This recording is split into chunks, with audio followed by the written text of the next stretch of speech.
Να καλέσω, αν μπορώ, εδώ στο βήμα τους ομιλητές μας, Μενέλαε, Νίκο, Ντέιβιτ, Μόργαν, Αλμπέρτο, να έρθετε εδώ για να μπορέσουμε να λάβουμε κάποια ερωτήματα από το κοινό μας πρωτού κλείσουμε. Γιατί τώρα έχουμε ακούσει διάφορες παρουσιάσεις, έχουμε μια πιο ολοκληρωμένη εικόνα το τι γίνεται σε άλλες χώρες και τις πρακτικές και μπορούμε να αξιοποιήσουμε ακόμα λίγο την παρουσία σας για τυχόν άλλες απορίες. Να πιάσω τα μικρόφωνα.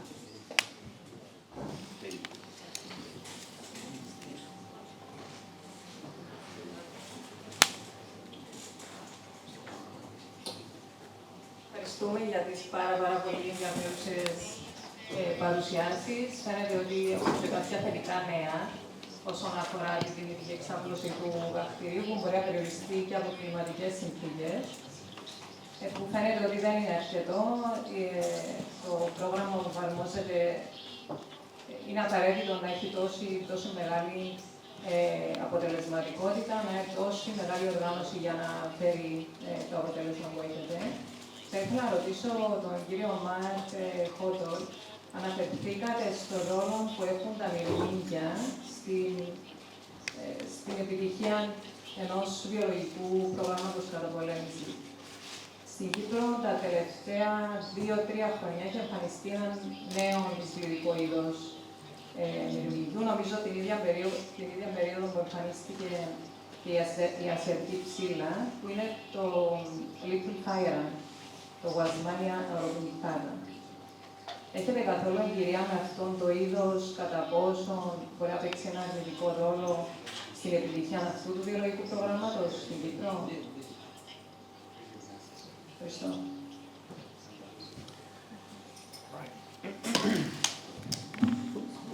Okay, so ants, the fire ant is more of a predatory ant, maybe not so much of a sugar feeder, but there are times of year when the fire ants will protect the sugar-producing pests.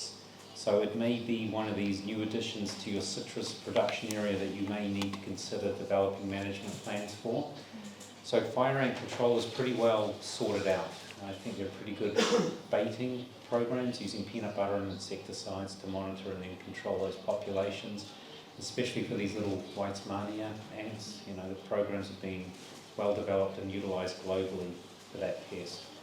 So for the most part, I see ants being problematic in citrus, and controlling them is probably a good thing to do if it's part of the economic plan and you can afford it and the technology is applicable and cost effective, then yes, I would certainly consider managing ants.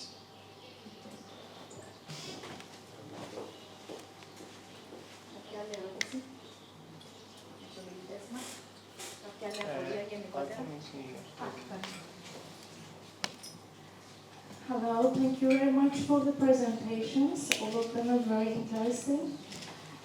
I have two technical questions. One question is related with ants again. You use a smart technology for counting the ants within the field. How many smart technology device did you use? And who developed this device? Is it your own device or did you use a company? And the second question goes to packaging in California. When you use citrus packaging, did you use heat application within the packaging region?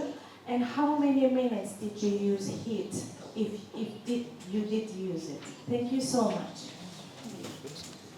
Okay, thank you.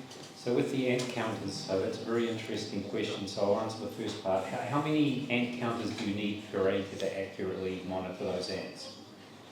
We don't know at this stage. We are currently running algorithm training models with statisticians where we have put out lots and lots of these monitors per section of orchard, and now they are doing systematic removals to see what the minimum number is to get about an 85% accuracy count overall. But then there is a second part to this too, is that part of that modelling is looking at different patterns of placement through the orchard. Do you need to follow, say, a square pattern, a zigzag? Maybe it's just random, put them out wherever. So simulations are now addressing those two questions. How many, and what is the deployment pattern? We don't have that answer yet, but we have the data, and there is a postdoc working on this. We're in about the 18-month now. It's a very complicated problem. It's not simple to figure this out. So those machines are available. The prototypes have been made. We've demonstrated proof of principle. And there is a company called FarmSense, which has the proprietary knowledge for making these things. Yep. So they should be commercially available if there's industry demand for it. But my opinion is I see this as the future of agriculture. And regarding the temperature treatment, we don't tend to use temperature treatment. In the past, with glassy wing sharpshooter, which transmitted Xylella in California, we used sweat rooms, hot rooms, in order to activate the insects. But basically, that's not really considered necessary. Basically, a good, effective cleaning strategy is really enough.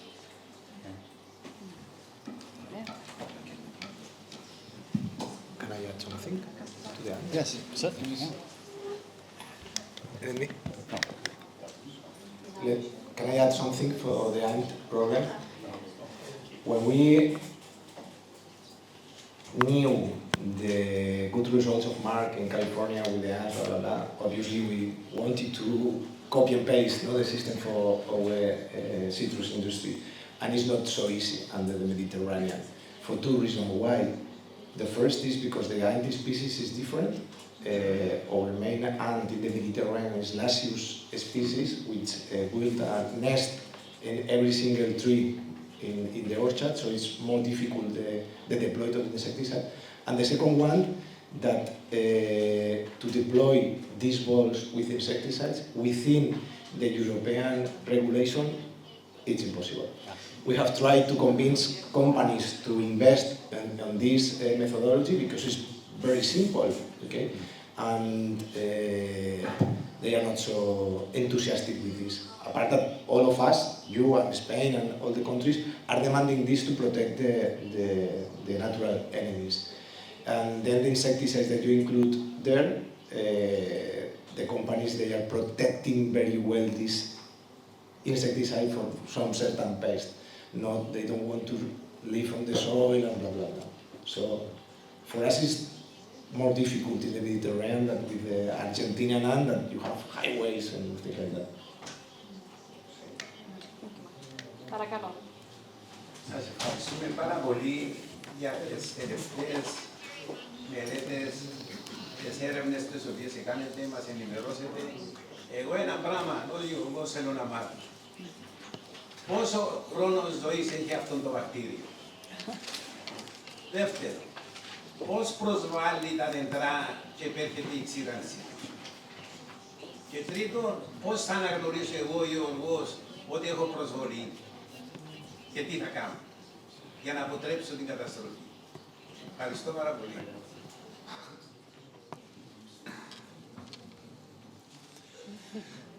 Okay, so the way that the disease is infected is you'll have an infected insect arrive on the plant. It feeds on the tip, the new flush of a plant.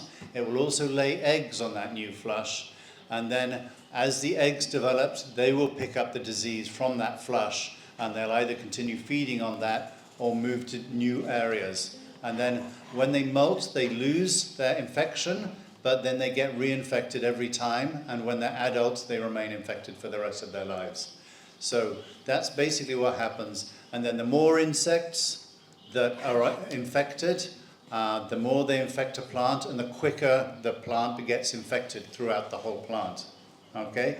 And that actually takes quite a long time for a plant to, first of all, get to a level where we can actually measure it as being infected.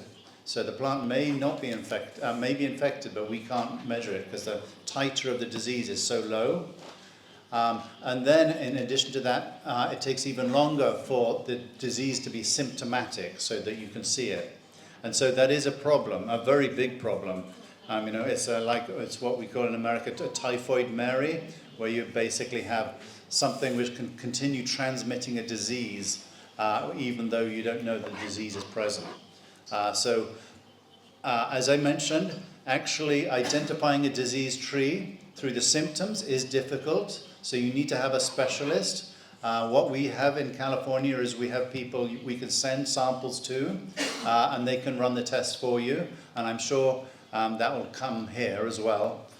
They will need to run the test to be absolutely sure of the testing of the disease being present. So, and then, as I mentioned, you kind of, with any luck, you have people surveying areas and sampling at a regular level, and with any luck, they'll find disease plants before the symptoms are obvious. Okay? Ευχαριστώ, David. Αν μπορώ να προσθέσω και εγώ κάτι στα δικά σου λόγια. Πόσο χρόνο ζει, πώς μας είπε το βακτήριο? Το βακτήριο δεν χάνεται, είναι μέσα και ζει συνεχώς και μέσα στο δέντρο και προκαλεί την καταστροφή αυτή.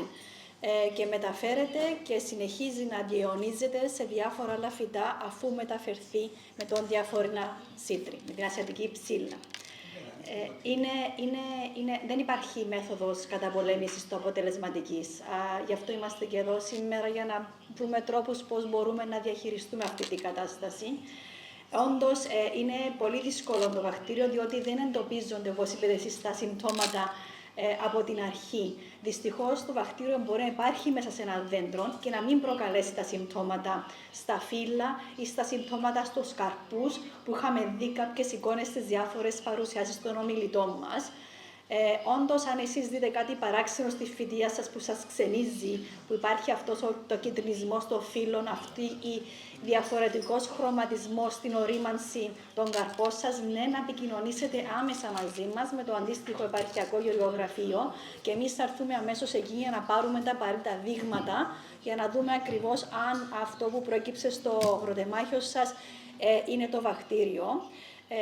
Γι' αυτό και εμείς τώρα, μέσω αυτής της εκστρατείας και της ενημέρωσης, θέλουμε να προωθήσουμε το μήνυμα ότι πρέπει να μειώσετε τον πληθυσμό σας. Όταν μειώνετε τον πληθυσμό σας της ασιατικής ψήλας, τότε μειώνεται πάρα πολύ και ο κίνδυνος, αν υπάρχει το βακτήριο σε ένα δέντρο, ένα-δύο δέντρα, να εξαπλωθεί περισσότερο. Γι' αυτό είναι το σημαντικό εδώ που θέλω να πάρετε μαζί σας. Ναι, ωραία, παρακαλώ. Εγώ έχω κάπου 2.500 δέντρα στο περπόρι μου. Μέσα σε αυτά έχω 2 δέντρα τα οποία κατά 2 τρίτα εξεράναση και το 1 τρίτο είναι που έχει βλαστούς πράσινους. Και ο καρπός έπαιζε δικαίως κάτω και τα φύλλα. Τι πρέπει να κάνω, βάλω παγίδες ή να ειδοποιήσω το γεωργικό τμήμα να θέλει να τη θεωρήσει, να με συμβουλεύσει τι θα κάνω.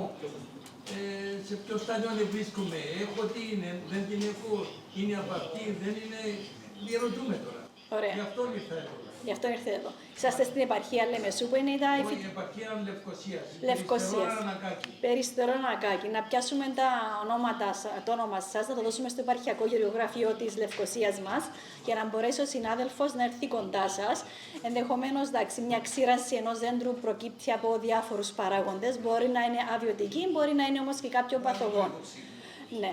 Θα το δούμε όμως αυτό και θα σας ενημερώσουμε ανάλογα. Μάρια μου, είσαι εδώ, αν μπορείς να πάρουμε τα στοιχεία του συναδέλφου, του κυρίου, για να μπορέσουμε να το πούμε στον συνάδελφο για να επικοινωνήσει κάποιος μαζί σας. Ευχαριστούμε. Yeah, this is something that often occurs when we give talks like this. Immediately people start to identify sick plants. It doesn't mean your plant has the disease. There are plenty of reasons why a citrus tree will collapse and fail to thrive. And so, that's you shouldn't be concerned immediately. I think that your growth is collapsing. Πήγαμε στην περιοχή της Λευκωσίας, πήγαμε Περιστερώνα χτες, πήγαμε έτσι, κάναμε ένα γύρο από την ποταμιά και είδαμε την κατάσταση κάποιων φυτιών. Δεν ήβραμε κάτι το ανησυχητικό και βρήκαμε ακόμα ότι η ασιατική ψήλα είναι σε πολύ μειωμένους αριθμούς, που είναι και αυτό κάπως έτσι ικανοποιητικό τέλος πάντων στην περιοχή σας εκεί. Εμένα είναι περιφραγμένο και έτσι δεν αποκλείεται να ήρθε στο δικό μου. Θα χτυπήσει την πόρτα.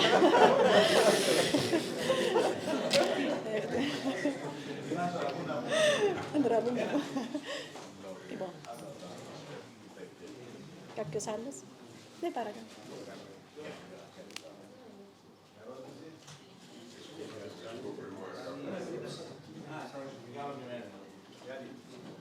Εσύ, θα πεις κάτι?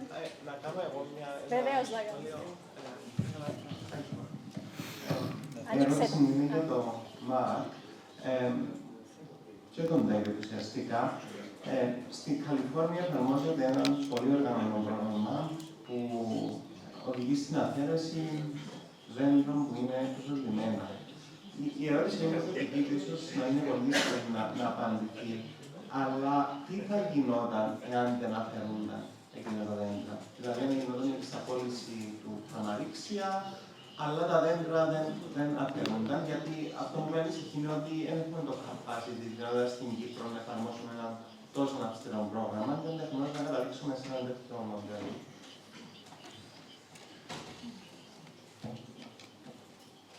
Yes, so this is a response that probably Mark and I are going to have a difference in opinion of, but I mean, we are, the industry and the government are very risk averse, and so we don't want to run that experiment of leaving a plant out in the field to see what it's going to do.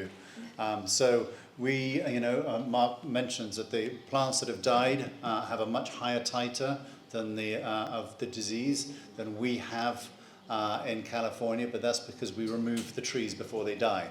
So, but it may also be that they never get up to that level. And so, yes, we would technically have to leave a plant in the field to see exactly what happened. And it'll be interesting to see if we could ever design an experiment to evaluate that. But yes, we're risk averse. We'll remove the tree at the moment, but. So I respect everything David said. So I'll play devil's advocate. I'll say that experiment is running right now, and that I think it is impossible that, despite how hard David works, that he has found every single infected tree in California. I just don't think that's possible. So, to go back, the titer levels in the trees in California at this time, even though those trees have the bacteria, may not be sufficiently high enough to cause the tree to die, or for the titers to be high enough for the psyllids to consistently acquire that bacteria and have the capacity to transmit it to new trees. But I do agree with David, if you do find a tree, eliminate it. But it's not going to be possible to find every infected tree in the environment, and that gets back to your point, is that it is probably happening now, and I don't think we have reached levels where we're going to see an epidemic like we have seen in Florida. What about south of the border, in Mexico, for instance? Do we have any ideas of what's going on there? Yeah, no, I don't know. That's a very good question. But a lot of these citrus growing areas are in hot desert areas. And they may have the benefits of extreme heat helping to maintain low levels of bacterial titers in those trees. Αν μου επιτρέπετε να συμπληρώσω σε αυτά που ακούσαμε. Ναι, και εμείς σαν Τσίμα Γεωργίας, αυτή είναι η πρακτική μας και η πολιτική μας και αυτό το σχέδιο θα εφαρμόσουμε. Όταν εντοπίσουμε προσβεβλημένο φυτό, θα το καταστρέψουμε, θα το κρυζώσουμε. Και θα κάνουμε μια επισκόπηση εντατική στην περιοχή εκεί, άμεσα γειτονιάζουσα, όπως σας είχα πει, και θα εκκριζώσουμε και υγιή φυτά, αν αναγκαστούμε να το κάνουμε, και απλώς σαν μέτρα πρόληψης να μην προχωρήσει το βακτήριο σε άλλες περιοχές. Αυτή είναι η πρακτική μας και είναι μια πρόκληση, αντιλαμβανόμαστε σαν Τμήμα Γεωργίας, αλλά έτσι θα προχωρήσουμε και εμείς με το σχέδιο έκτακτης ανάγκης που έχουμε. Thank you very much for all the presentations. I attended only part of it, so sorry for that. Can I ask a question in order, like in your present? The first thing was you identified 2 strains. That's one origin goes back to Asia, and there was other one. But genetically, is it identified? Was it identified? First question. The second question, the gentleman, yourself, Mark. You said that we have a mathematical model on identifying the potential orchards or the trees. Can you talk about a little bit on that? What are the indicators, factors you get, taken into account? And lastly, use of pheromones, maybe for to attract ants to certain direction wouldn't be an option, maybe as they are, finding their ways through. The majority moves to certain direction, so they all go in that direction. Using pheromones maybe to lead towards your hydrogels, you said. So would it be a kind of alternative instead of counting them rather counting them to lead actually to your trucks? Would it be the same? Okay, first, what we have observed until now is that the Cypriot population of Diaphorina belongs to the Asiatic clade. Okay? But you have to take into consideration that there is very low variability within Diaphorina populations. Okay? So at the end, if you go to the web page basis, the NBCI, you have 1,500 sequences everywhere on Diaphorina. If you take all these sequences, at the end you can construct 2 clades, 2 different clades. One is from South Asia and South America, and another one is the rest of the world. Oh, I see. It's very strange. North America and Pakistan and things like that. So what we have obtained is that the Cypriot populations remains to the clade from Southeast Asia. All right. At least one strain, common group at least, you say. If the population came from there, I don't know, because also could be from South America or Israel. Okay, but to complicate a little bit more, now there is a new invasion in Africa. In Central Africa, the Diaphorina is also present, and many new sequences have to. Yeah, so with regard to the algorithm that was developed, it was developed by a researcher called Gottwald and is all published, which is so you can access it. So it's Gottwald. Couldn't meditate, but later I will. Yeah.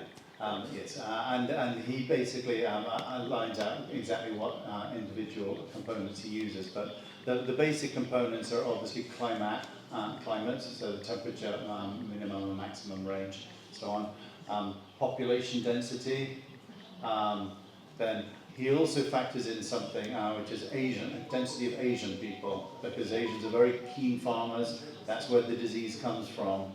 And so, and people like grafting product. And in fact, the first diseased plant was actually in an Asian gentleman's garden, and he grafted something he brought over from China. So, so there's that. Proximity to traffic routes, transport roads.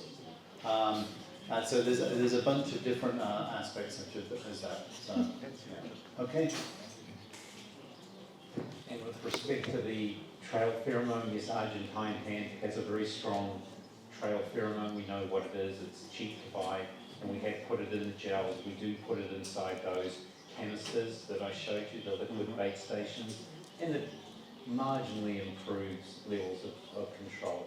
Highways, maybe? Because the irrigation pipes, you were saying that they are highways, so would that to lead, maybe? Yeah, so I understand what you're saying, but to go to that level of effort just to direct them away, my feeling is kill them. Kill as many of them as I can. So that's the goal for our program. Not to take them somewhere else, but just kill them. Oh, I see. Ξεκάθαρο. Thank you. Κάποιο άλλο ερώτημα που μπορούμε να πάρουμε? Δεν έχουμε κάτι?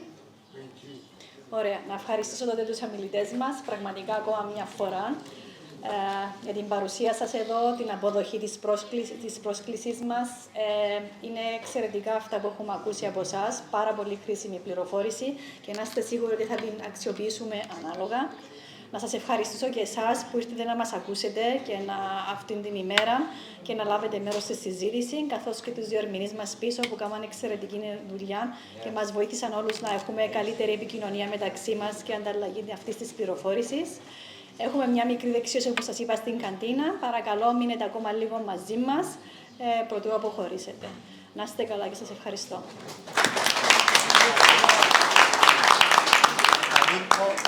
Πανικό.